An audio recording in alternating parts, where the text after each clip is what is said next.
Buenas. Vamos a dar inicio a este curso de manejo de chikungunya en niños. Soy la profesora doctora Celia Martínez de Cuellar. Soy pediatra infectóloga del Instituto de Medicina Tropical y profesora adjunta de la Cátedra de Pediatría. En los próximos minutos vamos a referirnos a la guía de manejo de chikungunya en la edad pediátrica, a la situación de la chikungunya en Paraguay, algunas definiciones y las fases de la enfermedad. La epidemia de chikungunya en Paraguay motivó a la comunidad médica a analizar el manejo de los casos pediátricos para definir lineamientos de manejo de esta enfermedad en niños y adolescentes. Se basó en una extensa revisión de la bibliografía, la experiencia adquirida por los referentes de los hospitales generales y el aporte de los comités de expertos. Fue elaborada a iniciativa del Instituto de Medicina Tropical con la valiosa colaboración de la Sociedad Paraguaya de Pediatría, hospitales de diferentes instituciones del Sistema Nacional de Salud y la Dirección de Salud Integral de la Niñez y Adolescencia del Ministerio de Salud Pública y Bienestar Social. En cuanto a la situación epidemiológica de la chikungunya en Paraguay, desde la semana 40 del año 2022 se registró un aumento sostenido de casos con una rápida dispersión a todo el territorio nacional. Entre la semana epidemiológica 1 y la 33 del año 2023 se notificaron 114.078 casos de chikungunya entre casos confirmados y probables, con 297 fallecidos también entre los confirmados y probables. Las mayores incidencias se observaron en Asunción, Central y Amambay. En esta epidemia se observó un gran número de cuadros neurológicos, sobre todo meningoencefalitis en recién nacidos, por transmisión vertical, lo que motivó la emisión de una alerta epidemiológica por parte del Ministerio de Salud. La enfermedad por el virus chikungunya se constituye en una ENO de notificación inmediata. En relación a las definiciones, es un caso sospechoso toda persona que presenta fiebre y artralgia o artritis incapacitante de inicio súbito no explicada por otra causa. En el menor de 1 año se debe tener en cuenta la presencia de fiebre, irritabilidad y o erupción cutánea. Este caso se confirma con un estudio de PCR o aislamiento viral positivo. Queda como un caso probable todo caso sospechoso con IgM para chikungunya positivo por ELISA o con nexo epidemiológico con un caso confirmado de chikungunya. ¿Qué es un nexo epidemiológico? Toda persona que reside alrededor de 40 metros a la redonda del caso confirmado en un periodo de tiempo máximo de 3 semanas con el caso confirmado y pertenece al entorno familiar, social o laboral. Y todo caso descartado es aquel sospechoso notificado que no cumple con la definición de caso sospechoso. Cuenta con resultado negativo para técnicas moleculares, aislamiento viral o serologías tomadas en la fecha correcta de acuerdo con la fecha del inicio de síntomas. La enfermedad por el virus de la chikungunya tiene 3 fases. La aguda, que dura hasta 3 semanas. La subaguda, desde el día 21 a 3 meses. Y la fase crónica es aquella que dura más de 3 meses. Los síntomas de la fase aguda son la fiebre alta, continua e intermitente, artralgia severa, mialgias, cefalea, edema facial y de extremidades, náuseas o vómitos, astenia, anorexia. Debemos resaltar que la artralgia es una manifestación característica de la chikungunya. En el laboratorio, leucopenia, trombocitopenia, transaminasas elevadas, LDH elevada, proteína C reactiva elevada, y en esta fase tenemos que recordar que no está indicada la toma de radiografías o ecografías de articulaciones, a excepción de un diagnóstico diferencial. En la fase subaguda se presentan lesiones multiformes, artralgias inflamatorias, artritis, sinovitis con o sin derrame, tenosinovitis o bursitis y astenia intensa. También pueden aparecer alteraciones neuropsicológicas. En esta fase, la radiografía o ecografía de articulaciones sintomáticas son prioritarias cuando el análisis clínico no es suficientemente concluyente y es necesaria la opinión del especialista en el caso de poliartritis dolorosa e incapacitante. La fase crónica se caracteriza por la persistencia de los síntomas en un periodo superior a los 3 meses, que incluso puede durar meses hasta varios años.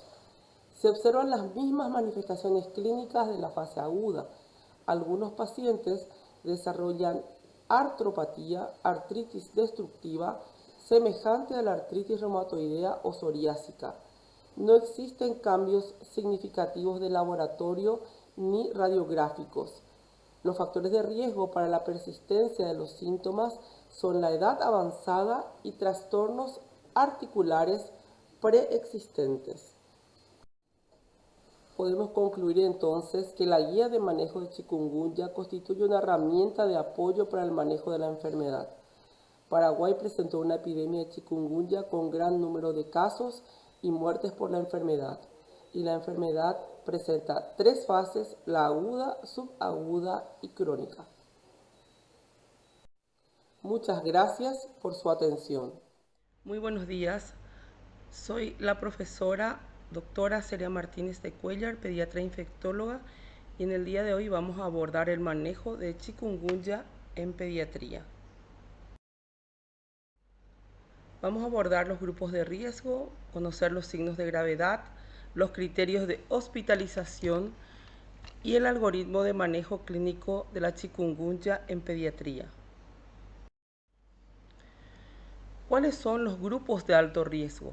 Los recién nacidos y lactantes menores de 1 año, así también aquellos pacientes que tienen alguna comorbilidad como enfermedades oncohematológicas, VIH-Sida, inmunodeficiencias primarias de la infancia, enfermedades metabólicas, hepatopatías, cardiopatías complejas, enfermedades reumatológicas, enfermedades renales crónicas, enfermedades pulmonares crónicas y embarazadas.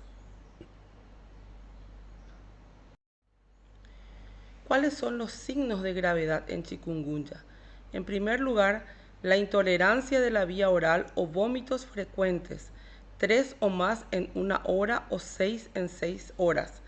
La presencia de irritabilidad, el niño que está con somnolencia o está letárgico, la acumulación de líquidos, edemas, derrames, presión arterial media baja según sexo y edad, asociada a signos de hipoperfusión o taquicardia, distensión abdominal, frialdad de las extremidades, reticulado o moteado, caída brusca de la temperatura por debajo de lo normal, evidencia de sangrados de cualquier magnitud, ya sea en piel o mucosas, hepatopatía más de 2 centímetros, caída rápida de las plaquetas, hemoconcentración y taquipnea.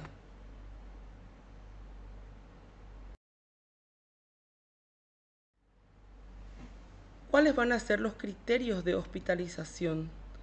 Todo niño menor de 3 meses, aquel niño que presenta síntomas neurológicos como irritabilidad, somnolencia, cefalea severa o fotofobia, el dolor torácico, la sensación de falta de aire, vómitos persistentes o incoercibles, fiebre de más de 5 días, embarazadas en el último trimestre, pacientes que presentan uno o más de los siguientes síntomas: dolor severo, mareos, debilidad extrema, irritabilidad, miembros fríos, sangrados subcutáneos o a través de algún orificio. Para el manejo adecuado de la chikungunya hemos clasificado la enfermedad en 5 grupos. Grupo A, paciente con enfermedad leve. Grupo B, paciente con enfermedad leve, pero que tiene factores de riesgo. Grupo C, paciente que tiene criterios de internación. Grupo D, paciente con chikungunya grave. Y grupo E, recién nacido. Cuando recibimos a un niño en donde sospechamos o tiene síntomas que nos hace sospechar de un caso de chikungunya o tenemos un caso confirmado de chikungunya, debemos clasificar a nuestro paciente para tomar la conducta adecuada. Si el paciente no tiene factores de riesgo y no tiene criterios de hospitalización, no tiene ningún signo de gravedad, va a ser un paciente de manejo ambulatorio. Si nuestro paciente sin signos de gravedad o sin criterios de hospitalización tiene algún factor de riesgo que hemos mencionado, el paciente debe ser hospitalizado. El paciente del grupo D, el paciente del grupo C es aquel paciente que sí tiene algún criterio de hospitalización. El paciente del grupo D tiene criterios de gravedad, por lo cual va a entrar a terapia intensiva. Y en el grupo E tenemos aquellos recién nacidos. Finalmente, entonces, podemos concluir que los pediatras deben conocer los grupos de riesgo para el desarrollo de las formas graves de la chikungunya. Así es importante que conozcan los criterios de hospitalización, cuáles son los signos de gravedad y cuál es el algoritmo de manejo del paciente para que el manejo del mismo sea óptimo en este grupo de edad. Muchísimas gracias por su atención. Buenas, soy la profesora Celia Martínez de Cuellar y a continuación vamos a referirnos al manejo ambulatorio de chikungunya en pediatría. Hoy vamos a revisar el algoritmo de manejo ambulatorio, el manejo de la fiebre, el dolor musculoesquelético, las lesiones de piel, úlceras bucales, manifestaciones oculares y cuál es la conducta en cuanto a la vacunación luego de un cuadro de chikungunya. Cuando estamos frente a un paciente con síntomas o signos sospechosos de chikungunya o un caso confirmado de chikungunya, debemos en primer lugar revisar la edad del paciente. Si es un paciente de menos de 3 meses, el paciente requiere ser internado. Si el paciente tiene más de 3 meses, pero tiene algún factor de riesgo o algún signo de gravedad, también va a ser internado. ¿Cuál es el paciente que va a ser manejado de manera ambulatoria? Aquel paciente de más de 3 meses, sin factores de riesgo y sin signos de gravedad. En cuanto al manejo ambulatorio, el paciente se puede encontrar en fase aguda, en fase subaguda o en fase crónica. El paciente en fase aguda es aquel paciente que va a tener dolor y fiebre y que donde el cuadro clínico dura menos de 3 semanas. En este paciente debemos saber cómo abordar el dolor, la fiebre, la hidratación, las lesiones en piel y mucosas, las lesiones en ojo como conjuntivitis.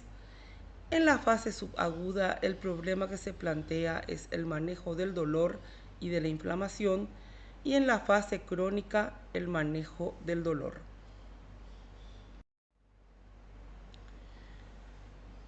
En la fase aguda la fiebre es persistente y dura entre 24 a 72 horas, aunque en ocasiones puede persistir hasta 5 días.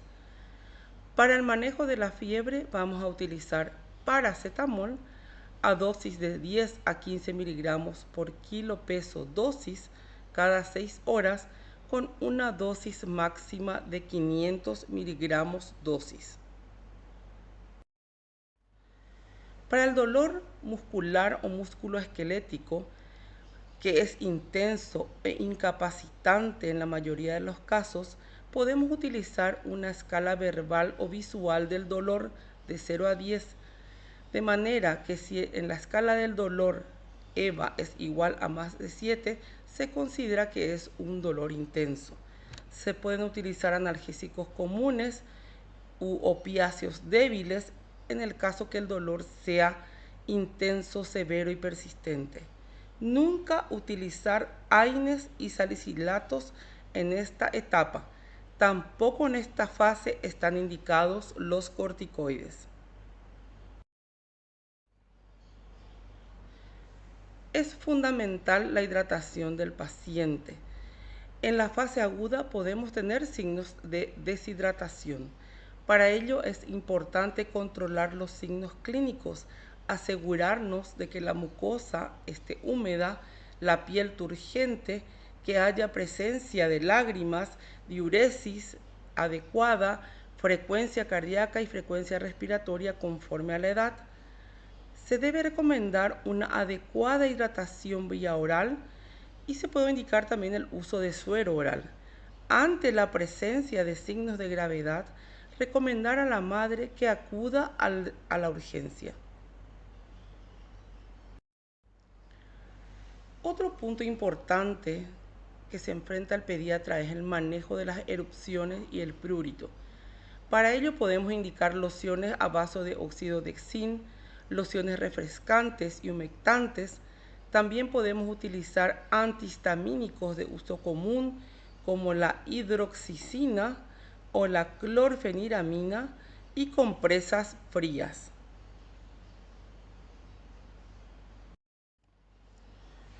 Las lesiones en boca son manifestaciones raras en el niño, pero ante la aparición de las mismas podemos indicar dieta blanda o semiblanda, de preferencia alimentos dulces y frescos como yogur, crema de maicena, arroz con leche, no cepillar los dientes hasta mejoría del cuadro, aplicación oral de jalea con lidocaína para uso en mucosa oral en casos de dolor intenso. Esta jalea deben aplicarse en pequeñas cantidades según dolor. En niños mayores se puede utilizar un enjuague bucal y en los labios podemos colocar vaselina. Fundamental e importante recordar, no está indicado el aciclovir para las lesiones en boca, las úlceras bucales en chikungunya, pues no tiene ningún efecto. En relación a la conjuntivitis, en niños mayores de 2 años podemos aplicar compresas de agua mineral o previamente hervida y enfriada, lágrimas artificiales frías cada 4 a 6 horas y en caso de sobreinfección, antibiótico tópico como tobramicina, una gota cada 4 horas por 5 días. En caso de ojo rojo muy agudo y ante la persistencia de los síntomas oculares, es fundamental referir a un especialista en oftalmología. Finalmente, tenemos que recordar algunas recomendaciones que debemos dar a los padres o tutores legales. En primer lugar, recordarles cuáles son los signos de gravedad para que ante la presencia de los mismos puedan acudir a la urgencia. ¿Cuál es el mecanismo de prevención? El uso de mosquiteros y también el uso de repelente. Y los cuidados en el hogar y la comunidad para la eliminación de los potenciales criaderos. En relación a la vacunación del niño luego de un cuadro de chikungunya. Cuando el niño pasó la fase aguda de la chikungunya y se encuentra en buen estado, se puede colocar las vacunas de virus vivo atenuados 4 semanas después de la remisión de la enfermedad. Aquellos niños que utilizaron corticoides sistémicos a dosis altas por 2 o más semanas más de 2 miligramos por kilo peso de prednisona o un equivalente, o más de 20 miligramos día si pesa más de 20 kilogramos. En estos niños, las vacunas de virus vivos atenuados se pueden administrar 3 meses después de la suspensión de los corticoides. En el caso de las inmunoglobulinas, los niños que la utilizaron podrán recibir vacunas de virus vivos atenuados 8 meses después de la suspensión. Si recibieron eritrocitos concentrados, estas vacunas de virus vivos atenuados van a recibir 5 meses después. Si fueron productos de plasma o plaquetas, 7 meses después. Y si fue sangre completa, 6 meses después. En todas las situaciones, las vacunas que tienen como compuestos los toxoides o vacunas inactivadas pueden ser administradas sin intervalos.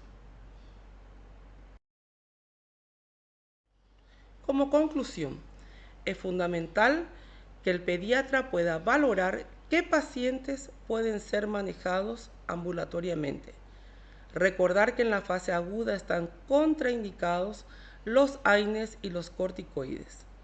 Y es importante proseguir con el esquema de vacunas en el paciente recuperado de chikungunya conforme a lo mencionado en la diapositiva anterior.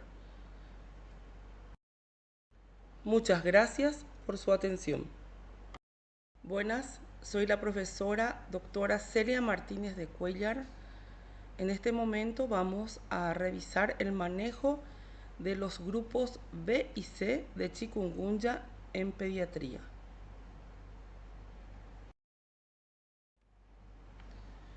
Vamos a revisar cuáles son las características de los grupos B y C y el manejo clínico en estos grupos de manejo de chikungunya.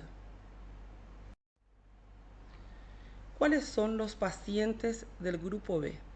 Aquellos pacientes con desnutrición o que tienen alguna patología de base, por ejemplo, enfermedades oncohematológicas, inmunodeficiencias primarias o secundarias, cardiopatías, enfermedades renales crónicas, enfermedades pulmonares, enfermedades metabólicas o del sistema nervioso central. El paciente del grupo B debe ser hospitalizado, pues es un paciente con factor de riesgo.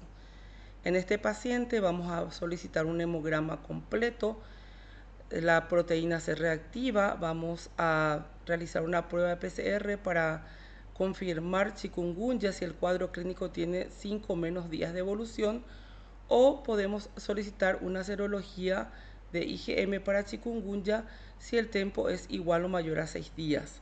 Pruebas de función hepática, renal, electrolitos, CK total y CKMB y algún otro laboratorio de acuerdo a las características del paciente y el criterio clínico. El manejo clínico. Es importante la hidratación parenteral con mantenimiento y el manejo del dolor y manejo de la fiebre. El grupo C.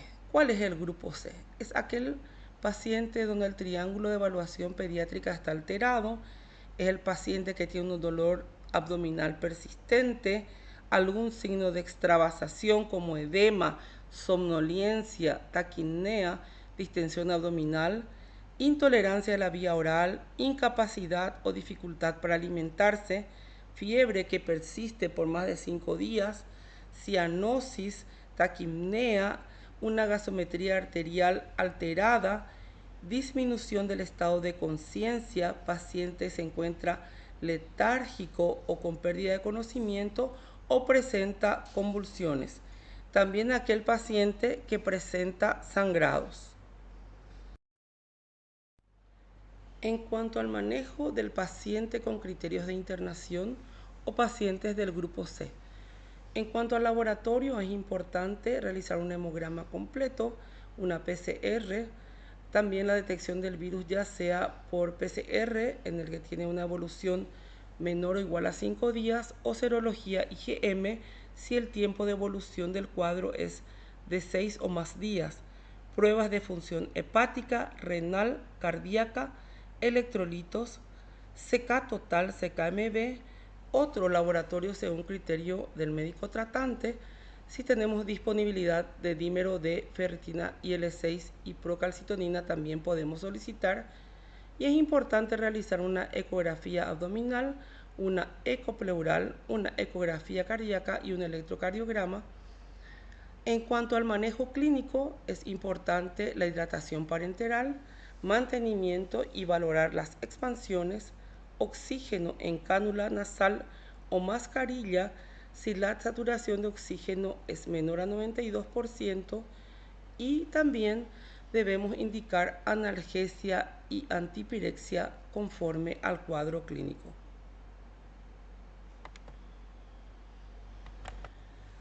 En cuanto a la hidratación parenteral, es importante calcular las necesidades basales según la fórmula de Winter. Si hubo choque, a este volumen total se deben restar las cargas recibidas previamente. De manera diaria, considerar todo el volumen de líquidos que el paciente grave recibe en el momento crítico para también restar a las necesidades basales. En pacientes críticos, la sobrecarga hídrica diaria se constituye en un causante de morbimortalidad y aumento de la estancia hospitalaria. Es importante realizar balances hídricos cada 3 horas con el objetivo de tratar la deshidratación y el choque sin perder de vista el objetivo de los balances neutros en las primeras 72 horas principalmente. Es importante utilizar líquidos isotónicos de preferencia, es decir, aquellos que aportan entre 131 y 154 miliequivalentes de sodio antes que las mezclas que contienen menor cantidad. La hiponatremia hospitalaria conduce a un mayor número de complicaciones en el paciente crítico. Para evitar la hiponatremia, utilizar la fórmula de 45 cc de cloruro de sodio en 1000 cc de dextrosa. Ajustar el flujo de glucosa necesario para el soporte adecuado para evitar la hipoglicemia. Realizar el control previo de la diuresis del paciente, el perfil renal y el valor del potasio sérico. Iniciar con el menor valor posible que podría recomendarse, como por ejemplo 7 cc de potasio en 1000 cc de dextrosa, hasta conocer todos esos datos o incluso sin agregar ese electrolito hasta constatar la diuresis.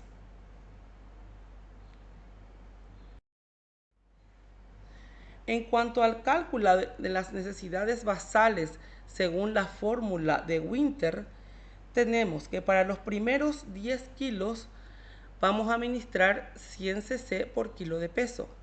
En los siguientes 10 kilos, es decir, de 11 a 20 miligramos, se suma 50 cc por kilogramo de peso. Y por encima de los 20 kilos, 20 cc por kilogramo de peso.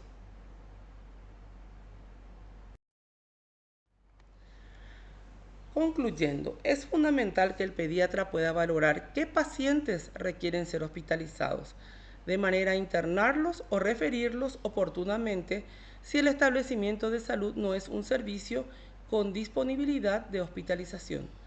Además, es importante que conozca el abordaje laboratorial y el manejo clínico. Muchas gracias por su atención. Muy buenos días. Continuando con el curso virtual de chikungunya, vamos a abordar en este momento el manejo del paciente del grupo D.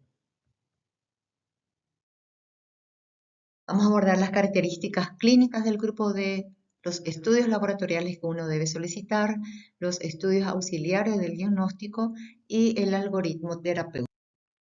Cuando uno se encuentra frente a un paciente con sospecha de chikungunya, sobre todo si está grave, uno debe evaluar si presenta escape de plasma, si está en choque, si presenta sangrado grave, si presenta daño orgánico grave como encefalitis o miocarditis, si tiene lesiones extensas de piel y si presenta alguna sobreinfección.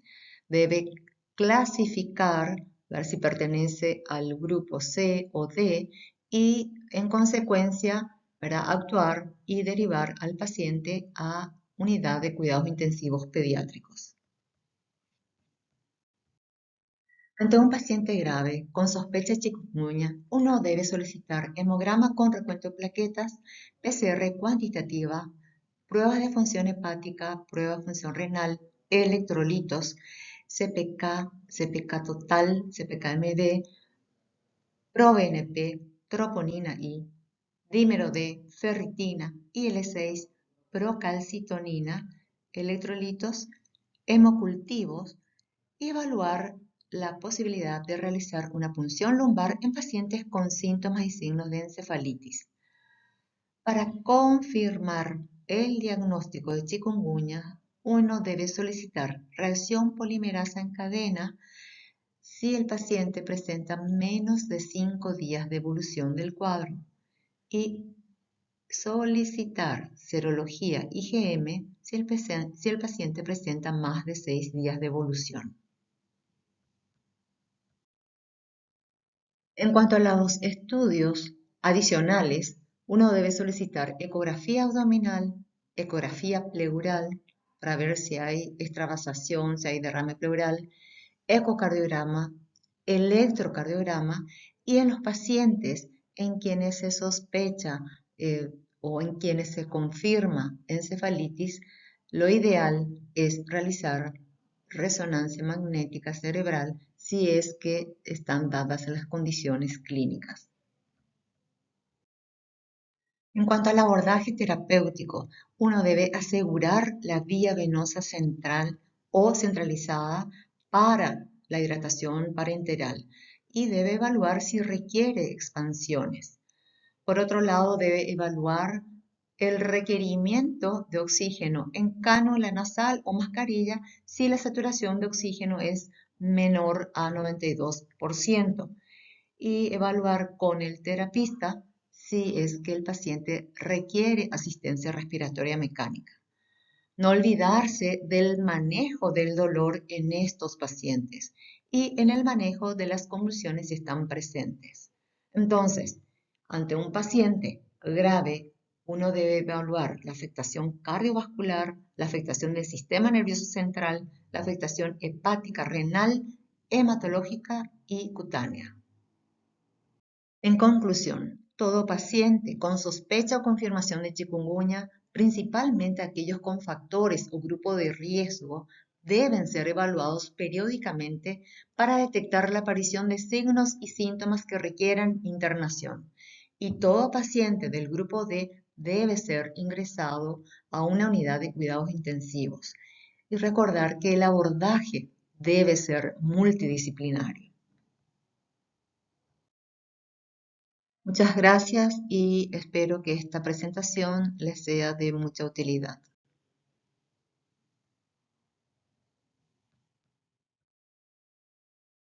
Muy buenos días, soy la doctora Dolores Loera, pediatra infectóloga, coordinadora del posgrado de infectología pediátrica dependiente de la Universidad Nacional de Asunción.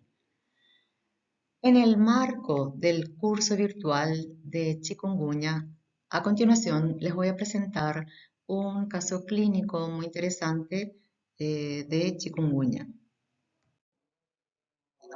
Paciente de un mes de vida, de sexo femenino, sin antecedentes perinatológicos a destacar y sin antecedentes maternos relevantes.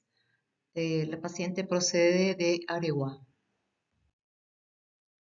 En cuanto a los antecedentes patológicos personales, la paciente presentó fiebre de 3 días de evolución, 5 días antes del ingreso, en varias oportunidades, graduada hasta 39 grados, tratada en forma ambulatoria con antipiréticos.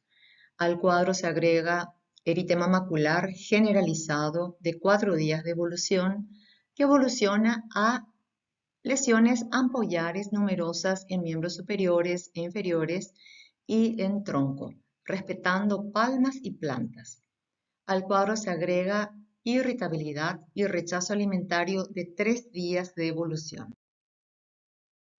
La madre consulta al inicio del cuadro en un centro asistencial en donde le solicitan a la paciente hemograma y orina simple. Es tratada en forma ambulatoria con cefixima y dipirona según fiebre. Ante el aumento de las lesiones en piel, la madre decide acudir a otro centro asistencial en donde queda internada con tratamiento sintomático. Durante su internación, la paciente presenta deterioro clínico laboratorial, se constata compromiso hemodinámico, signo de insuficiencia respiratoria, motivo por el cual se procede a la intubación orotraqueal, recibe expansiones con solución fisiológica, transfusión de glóbulos rojos concentrado, inicia goteo de adrenalina y se amplía la cobertura con cefalosporina tercera generación más vancomicina. Es derivada a la unidad de cuidados intensivos pediátricos. La paciente ingresa en la unidad de cuidados intensivos pediátricos intubada, mal estado general, taquicárdica, lábil, mal perfundida, con un llenado capilar lento, pulsos periféricos poco palpables, con un edema generalizado y a nivel respiratorio, murmullo vesicular rudo bilateral y lo que llamaba la atención, las lesiones en la piel, un exantema macular vesicular, ampollar, algunas descamadas, secas y costrosas, con bordes hipercrómicos en miembros superiores e inferiores a nivel de tronco y vulva. Los diagnósticos que se plantearon al ingreso fueron choque séptico, choque tóxico estafilocóxico versus estreptocóxico, enfermedad exantemática febril, anemia moderada normocítica normocrómica, discrasia sanguínea. En cuanto a los datos de gabinete, llamó la atención el recuento de glóbulos blancos de 6.440 blancos, 8.7 hemoglobina, un hematocrito 23, un recuento de plaquetas dentro del rango, una PCR cuantitativa menos a 6 y un compromiso de las enzimas hepáticas, así como un compromiso de la crasis sanguínea. Por otro lado, también se observó aumento del dímero D, aumento de la ferritina, aumento de la IL-6 y de la LDH. Por otro lado, también hubo movilización de las enzimas cardíacas.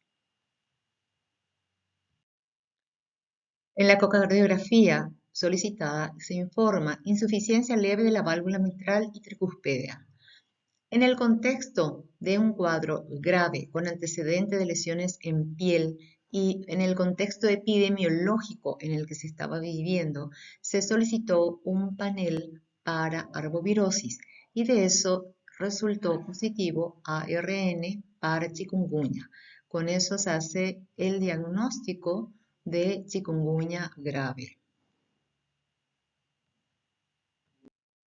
Durante su internación en cuidados intensivos pediátricos, la paciente requiere asistencia respiratoria mecánica durante 4 días, drogas vasoactivas durante 3 días, antibiótico amplio espectro, cefalosporina de tercera generación más vancomicina y también recibió inmunoglobulina endovenosa por la persistencia de choque y el compromiso miocárdico.